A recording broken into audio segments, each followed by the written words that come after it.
Amigos e amigas, canal do Xavier e eu sou o Xavier. Gente, vocês vejam como são as coisas. O ministro da Economia alemão, que é o Robert Habeck, ministro da Economia alemão, que é do Partido Verde, sim, do Partido Verde, aquele Partido Verde que foi fundado lá nos anos 80 na Alemanha, né, que quando apareceu lá na Alemanha, eram os caras cabeludões, com umas roupas de linho, branco. Pelo menos isso é que eu me lembro. É o que tem na minha memória, a imagem dos verdes.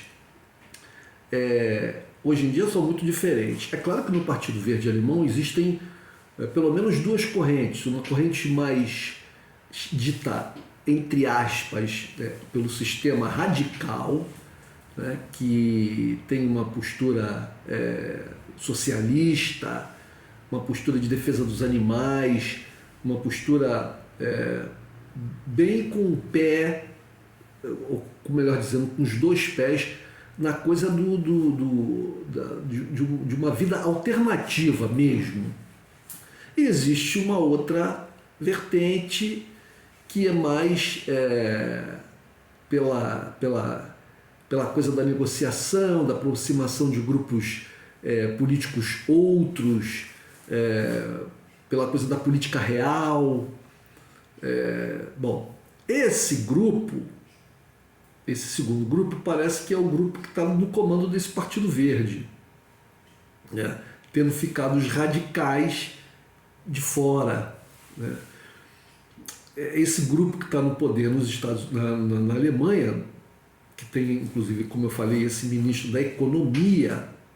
Vejam, o ministro da Economia é um cara oriundo do Partido Verde alemão. Do Partido Verde. Parece que eles são muito ligados aos norte-americanos, assim como é o atual líder alemão, o Olaf Scholz, que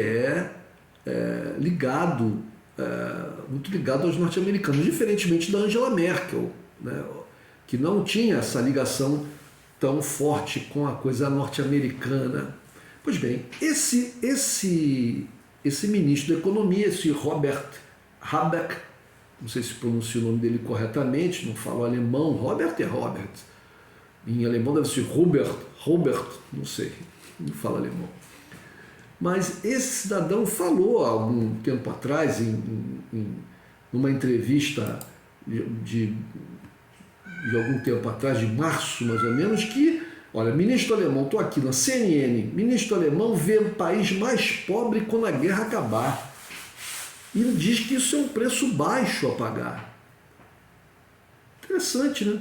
Engraçado, porque a Alemanha não está em guerra. A Alemanha não está em guerra com a Rússia. A Alemanha não foi invadida pela Rússia. Quem foi invadido pela Rússia foi a Ucrânia. E a Alemanha vai ficar mais pobre quando a guerra acabar? Quando a guerra acabar? Porque ninguém sabe quando a guerra vai acabar. Mas por que a Alemanha vai ficar mais pobre? Estranho isso. O ministro da Economia alemão alertou que o seu país, a maior economia da Europa, será afetado após a guerra na Ucrânia.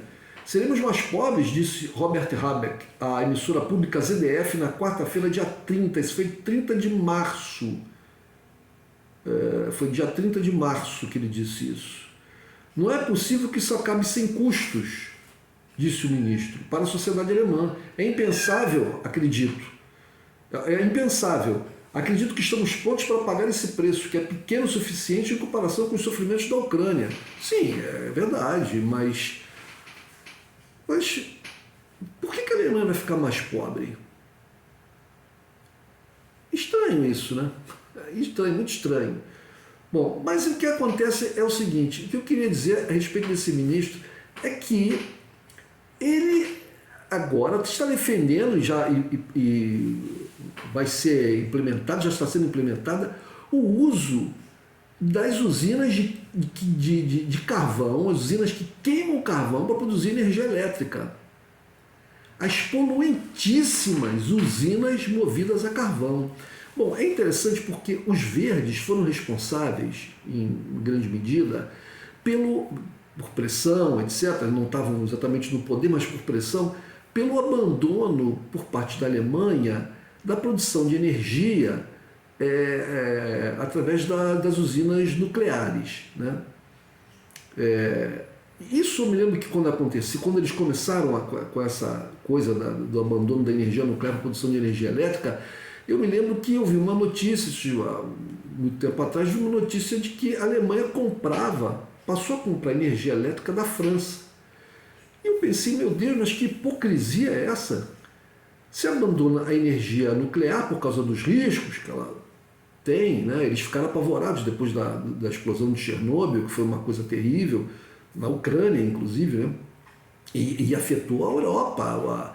A nuvem radioativa da explosão se espalhou pela Europa, né? Então é justificado que eles tenham ficado muito apavorados. Mas a Alemanha resolveu extinguir as suas plantas de energia nuclear. Foi fazendo isso paulatinamente. Não sei se ainda existe na Alemanha alguma usina nuclear, mas se tiver uma ou duas e estão com prazo determinado para acabar, eles não construíram mais outras. Mas eles passaram a comprar energia elétrica, naquela época, quando eu li essa notícia há muitos anos atrás, passaram a comprar da França. Olha, a França é um país, eu acho que na Europa, que mais utiliza energia nuclear para a produção de energia elétrica. Então a França ficaria muito próximo do lado da Alemanha, tem fronteira. Então é uma coisa hipócrita, porque se houver um acidente nuclear na França, obviamente que a Alemanha vai ser atingida, assim como quando houve na Ucrânia, a Alemanha foi atingida pela radioatividade também. Claro que não foi uma coisa assim, não matou muita gente, não teve nada disso, mas as pessoas, o ambiente foi afetado pela radioatividade, eles tiveram que tomar medidas para evitar que a coisa tomasse um certo grau maior, etc. E tal. Mas a Alemanha parou com a produção, diminuiu a sua produção de energia elétrica a partir da energia nuclear e passou a importar de um país do lado ali que praticamente a França tem mais ou menos o tamanho de Minas Gerais e tem por volta de 50 ou mais usinas nucleares, né? Então, uma hipocrisia muito grande por parte dos alemães. Agora, esse ministro da Economia alemão do Partido Verde, que está lá no poder, junto com outros partidos na Alemanha, tomam medidas extremamente agressivas em relação à Rússia, entregam armas para a Ucrânia lutar contra a Rússia, numa coisa completamente sem sentido para a Europa, que só faz sentido para os norte-americanos e para os ingleses, né? Mas não faz sentido para a Europa continental, não faz sentido para a Alemanha. E agora, com a diminuição, cancelaram o Nord Stream 2, que era o gasoduto, o segundo gasoduto grande que iria trazer gás da Rússia para a Alemanha, porque a Alemanha é um país extremamente industrial, gasta muita energia, precisa de muita energia elétrica para mover as suas indústrias, além de, obviamente, abastecer a residência das pessoas no inverno, porque a Alemanha tem um inverno muito, muito rigoroso, né? Então, a Alemanha recebia, a partir do Nord Stream 1, não sei se é através de outros gasodutos, mas do Nord Stream 1, que já era um gasoduto já construído há bastante tempo e que trazia o gás, ainda traz o gás da Rússia para a Alemanha, mas cancelaram o Nord Stream 2, que foi acordado entre o governo da Merkel e o governo do Putin no passado, e que seria uma quantidade maior de gás. Então, por causa dessa briga com a Rússia,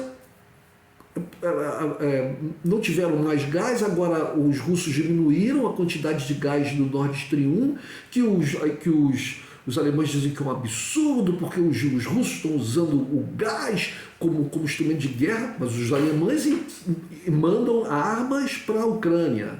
E os russos não podem, tem que continuar mandando.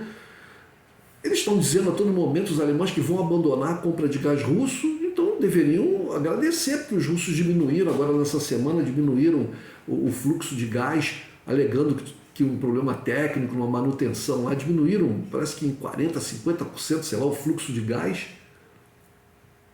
E aí o ministro Verde vem dizer que precisam utilizar, e vão utilizar, parece que já estão utilizando as usinas de carvão, porque a Alemanha não tem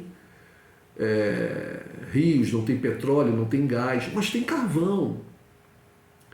Mas o carvão é muito poluente. O carvão das fontes de produção de energia elétrica é a mais poluente. E agora vão o ministro do Partido Verde defendendo o uso das usinas de carvão. Que coisa interessante, né? Que coisa interessante. Abandonaram as usinas nucleares porque elas eram um perigo para o meio ambiente. Apesar que uma usina nuclear, quando ela não causa acidente, quando ela não tem acidente, veja, gente, as usinas nucleares não causam acidente a todo mês. A gente teve aí na história, é verdade, né? 2 grandes acidentes que repercutiram no mundo inteiro, na mídia do mundo inteiro, que foi o de Chernobyl e o de Fukushima. Teve um outro que é muito pouco falado, que é o de Three Mile Island nos Estados Unidos. Não foi tão impactante como esses 2, mas até a época dele foi um acidente bastante sério.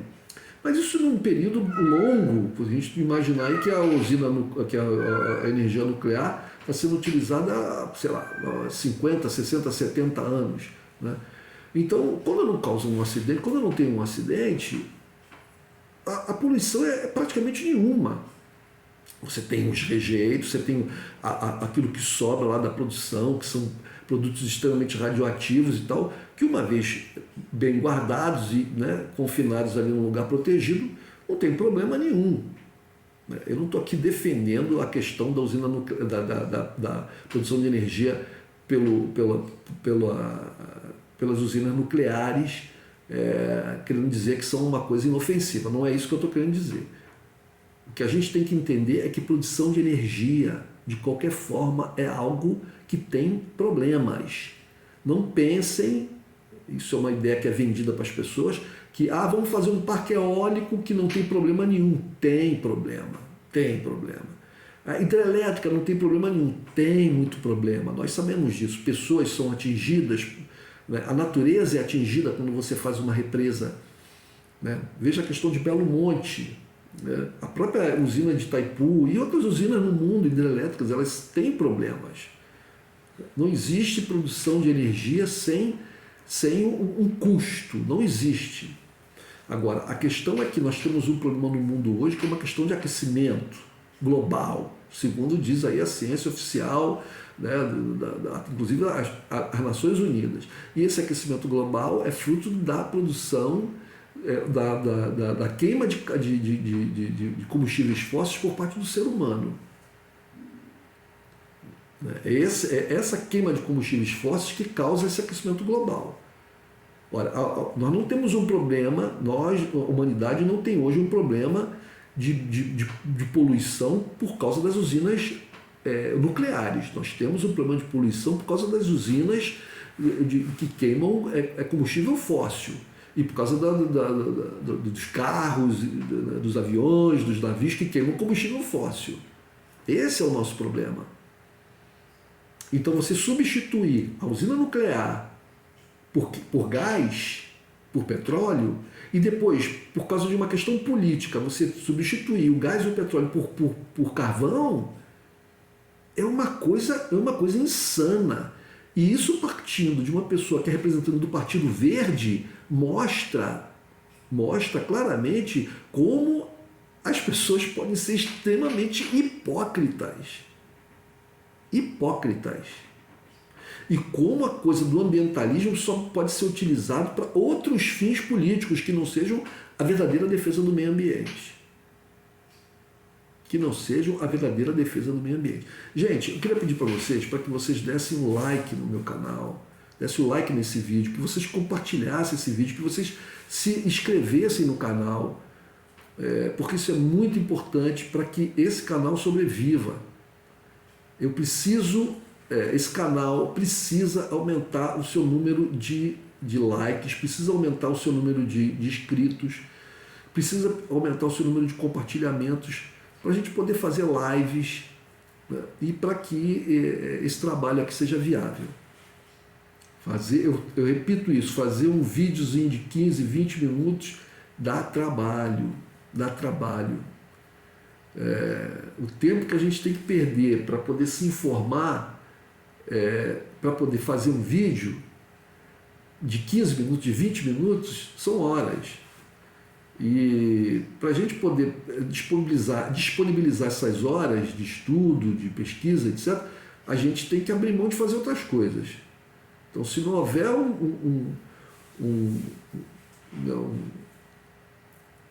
alguma coisa que possa manter o canal, um recurso que possa manter o canal, e que esse recurso venha do YouTube e venha dos likes, que venha dos compartilhamentos, que venha das inscrições, que venha dos comentários das pessoas, a coisa fica muito difícil. Então, voltando, gente, vocês vejam como são as coisas na política. Né? O Partido Verde alemão, que foi praticamente o pioneiro nessa coisa da luta ambiental no mundo, no campo dos partidos políticos. Né? Por exemplo, no Brasil nós temos o Partido Verde, temos o Rede de Sustentabilidade, em Portugal tem o PAN. Né? São todos esses partidos, eles são partidos que tiveram como pioneiros os verdes da Alemanha. E hoje o representante dos verdes na Alemanha, o ministro da Economia, também parece que é ministro do Meio Ambiente, parece que ele está nas duas pastas. Deixa eu até confirmar aqui, gente. O Habeck, ele é o ministro exatamente do Meio Ambiente, das Finanças e do Meio Ambiente. É estranho isso, né? É bastante estranho isso, mas uma coisa está lá. Né? Ele é o ministro das Finanças e Proteção Climática. Esse que é o termo mais exato. É uma coisa, um acúmulo de funções assim.